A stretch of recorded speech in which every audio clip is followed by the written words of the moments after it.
Martin teďka kliká na takovýhle jméno, kde je napsáno Franklin Sills, vidíte to všichni dobře. A teďka mu zkusíme prostě zavolat. No.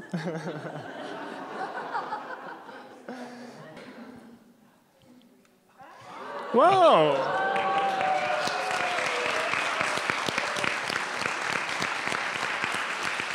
Martine, asi stranou. Well, thank you. I just again want to thank you all for asking me to speak at your conference. And I really want to acknowledge the work we're all doing in this very crazy human condition we have at times. It is wonderful to be in the world with the intention to help and alleviate suffering. So I just want to appreciate us all in our work in holding that intention for other people and really for perhaps everyone in our life. And I thought we could start with a little meditation together. How does that feel to everyone? Yeah? Great. Very good.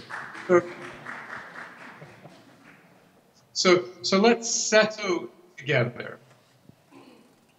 And maybe you can close your eyes if you want, whatever is helpful, for about five minutes or so. And just start to settle. Feel the contact with the chairs and the floor and the earth. Start to bring our awareness into our body. Start to rest in the sensation of breathing, of breath. Settling, resting, noticing the quality of sensation as we breathe in, the quality of sensation as we breathe out. Just settling and resting. Breathing.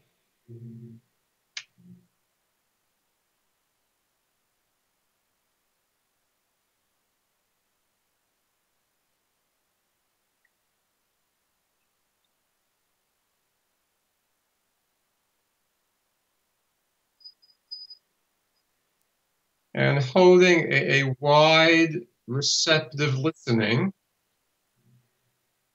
becoming aware of sensations, feeling tones in our body as a whole. Breathing, sensing.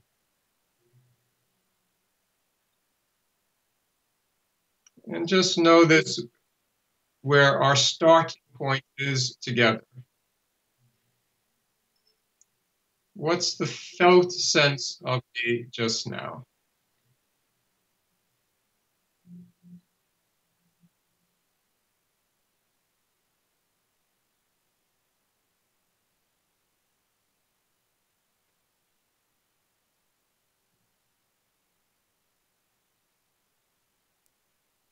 Is there anything helpful to acknowledge that helps me be more present?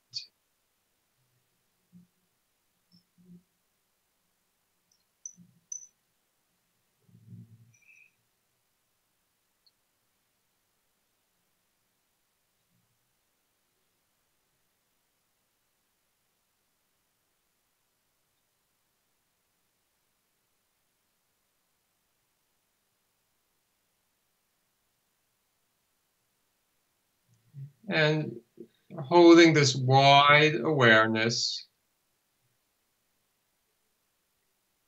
begin to rest in our heart center. Breathing, setting. sensing. And from our hearts, hold a very wide awareness of ourself.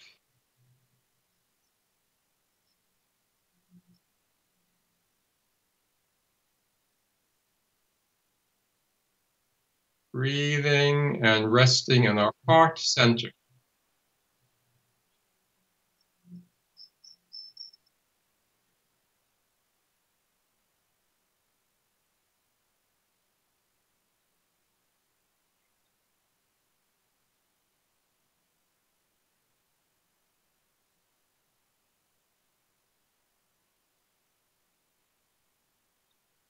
Settling, softening, deepening, receiving the heart of ourself.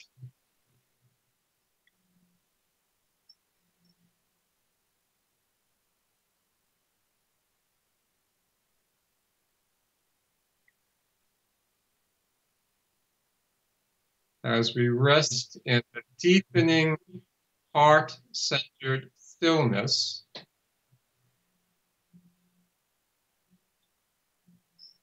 a natural inner wisdom may emerge.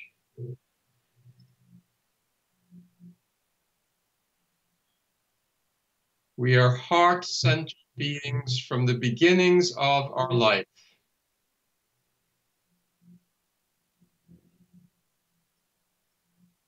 And as we rest in our hearts in stillness,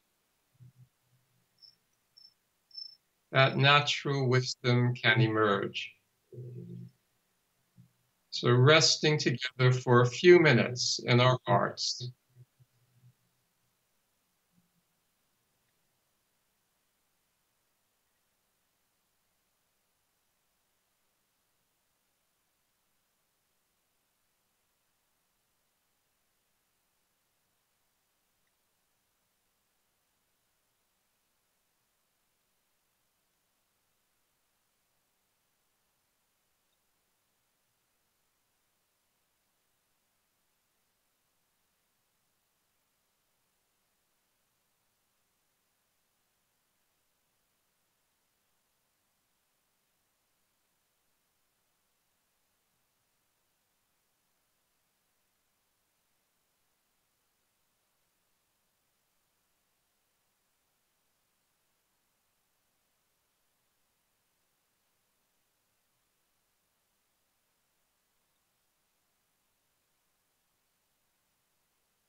Perhaps the natural resonance within our hearts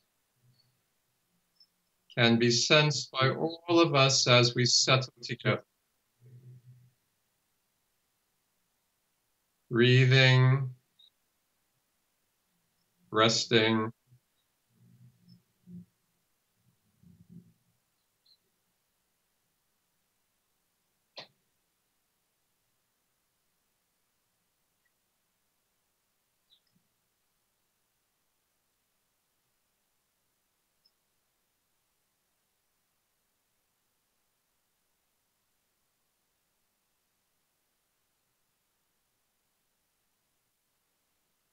and gently taking breath,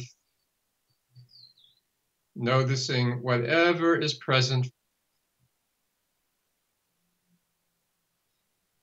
acknowledging whatever is helpful again,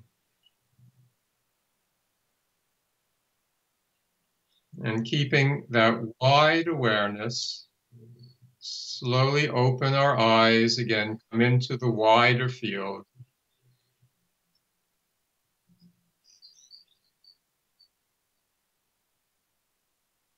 Maybe let yourself move a bit, stretch.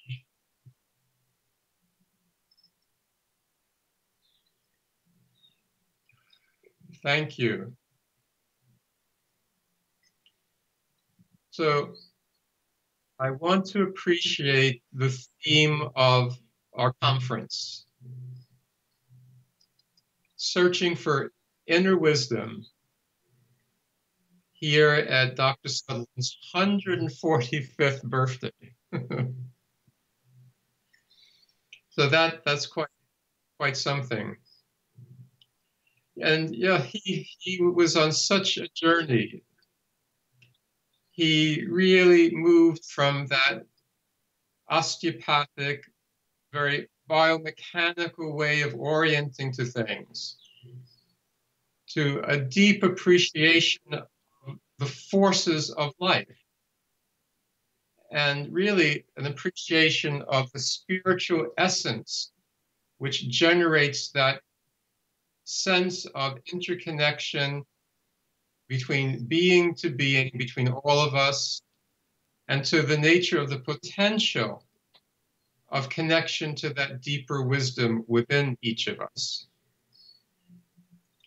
So the most essential thing for all of us to grasp is that inner wisdom is natural and inherent within each of us.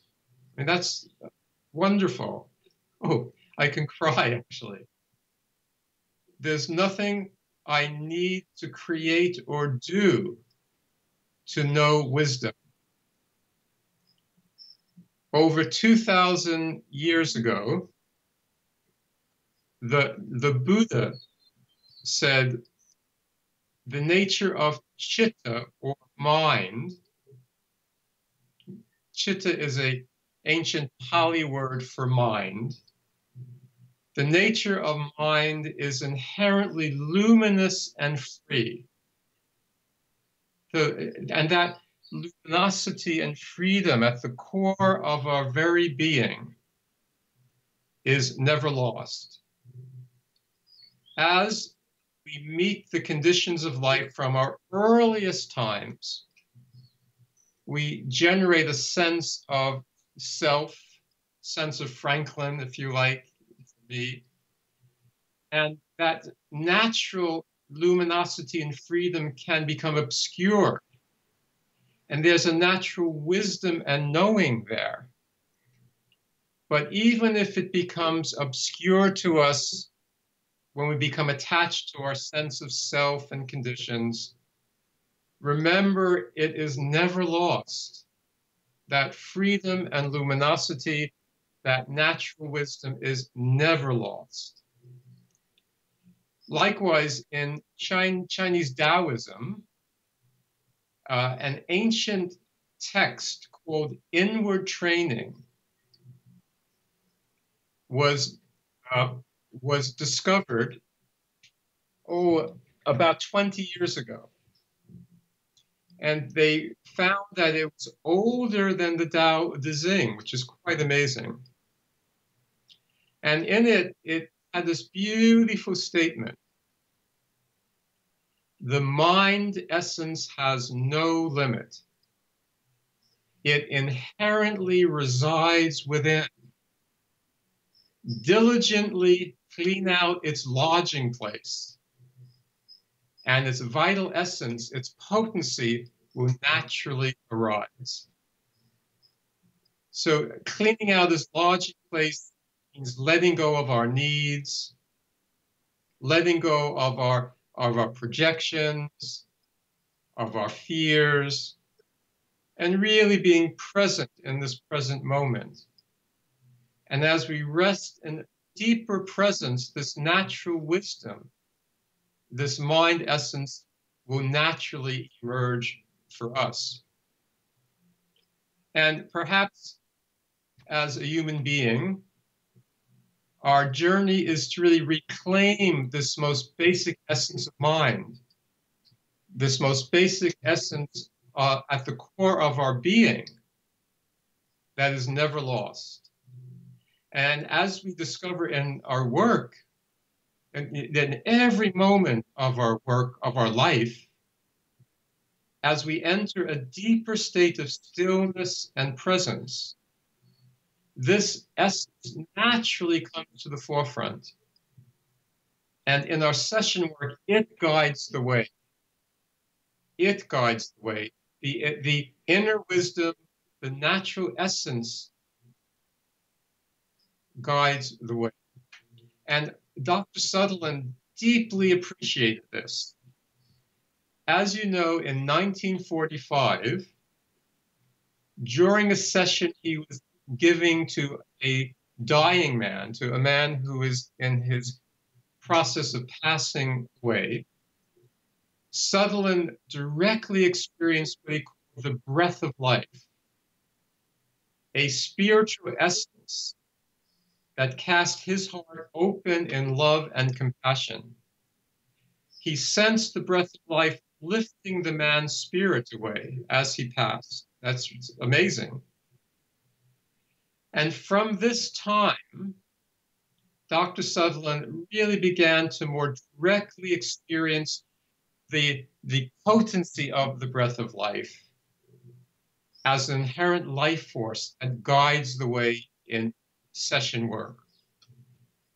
Sutherland wrote towards the end of his career, as you probably know, there is an invisible element that I refer to as the breath of life. Visualize, sense this breath of life as a fluid within the fluid, something that has potency, and intelligent potency that is more intelligent than your own human mentality. You would have observed its potency and its intelligence. And Sutherland said, intelligence spelt with a capital I. So that's so important to rest in and appreciate in our session work, that I don't have to figure anything out. I don't have to understand anything. I don't have to work out what to do. The most important thing is to rest in stillness, hold a wide, receptive listening field, and really appreciate that there is this innate intelligence which will guide our session work. By the end of his career, Dr. Sutherland asked his practitioners, in his own words, to use no force from without. Don't add anything into the system. Let the unerring, unfailing potency do the work. That's really amazing, that there is an intelligence manifesting a potency that will lead us in the work and shift from protective processes to healing expressions. Sutherland, of course, talked about the nature of primary respiration and its tide. He used the term tide to express the vast movement of the field of life force, of forces of life. And these forces manifest in an embodied way in the fluids of our body in what he called potency. So his term potency was for the embodied life force. And this is very similar to, again, in Chinese philosophy, to what is called Jing, or vital essence in Chinese Taoism. And our vital essence, our potency, organizes us, organizes our cells and tissues, protects us, protects our cells from conditions met, and also generates healing processes. And you all have felt that shift from density and a healing light, a vibration, an extraordinary expression of health at work. And entering that state of deeper stillness and presence, and orienting to primary respiration and the wider sense of that person's process and system, that natural wisdom will emerge and lead the way. So that inner wisdom is forever present. And it's about us as practitioners entering a state of stillness and receptivity where it will naturally manifest and express. Well, I wish you all well in your journey and in conference and oh dear, so here's my heart going. And so much appreciation for you all in your intentions to be of service in this world of ours. Thank you. Oh.